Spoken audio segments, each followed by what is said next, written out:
Do you want to be like Jinxie and support your team with a 0.8 KD? KD does actually not matter, but being a support player is one of the hardest roles in Rainbow Six Siege. Today I'm gonna show you the fundamentals of supporting your team and how to do it consistently. When you play support, you need specific operators on attack and defense. For example, on attack, mostly support is like Thatcher to help the Termite, or Termite to open the wall, a Monty, a Blitz, a shield operator, a Maverick, basically anything that's gonna help your team more than, anything else. So like, let's say, obviously Termite is better than Ashe. Ashe can be helpful as well to clear mirrors and stuff, but Termite, Ace, Hibana, Thatcher, those operators are more useful for a support player than an Ashe pick. On defense, it's a lot more versatile because a lot of operators are not really full-on support. But I would say like some good ones are Smoke, Newt, Dark. Rook is kinda ass, but also a support player. Tubarão is also kinda support because you have to stay on site to keep the wall closed, or a wall off site to keep closed. But on defense, when you play support, you can be a lot more versatile than on attack, because on defense you have to like open walls and stuff. But I think a defensive support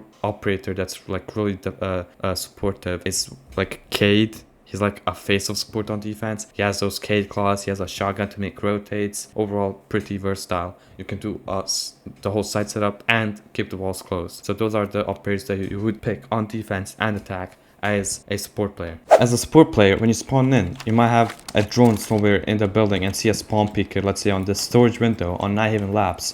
Well, what you should actually do is avoid the spawn peak completely, walk the other way, or even just stay in spawn while your other teammates walk out and actually challenge the spawn peak. Why is it important for the support player not to attack the guy that's spawn picking or challenge the guy that's spawn picking? Well, it's because you have the utility that's needed to win the round, like heartbeat charges or even the heartbeat operator to breach main walls, so you can actually win the round by opening walls. That's how support players win. They do not get enormous kill counts. You should be the one that's opening walls, enabling your teammates to kill the enemy. Like I said before, if there's a spawn peak, you should not be the one that's gonna kill the spawn peaker. If there's anyone that's gonna kill the spawn peaker, it's your entry, if you really want to challenge the spawn peaker. If you really don't want to lose any teammates, do not even challenge the spawn peaker. I call it out to my teammate. Yo, there's a guy spawn peeking on the window, man. Kill this guy. Nice kill.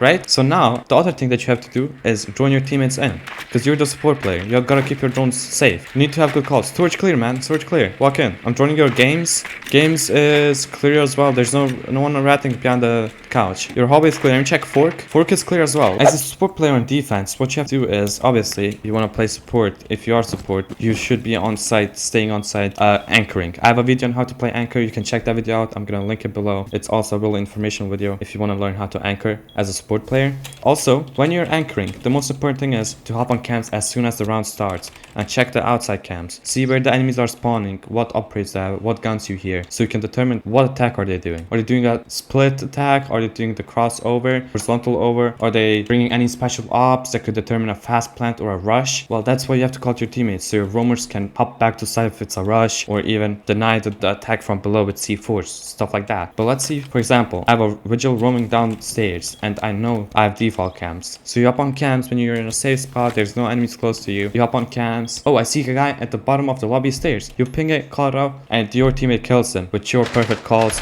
and you staying calm and sight and being on camps for your roamers.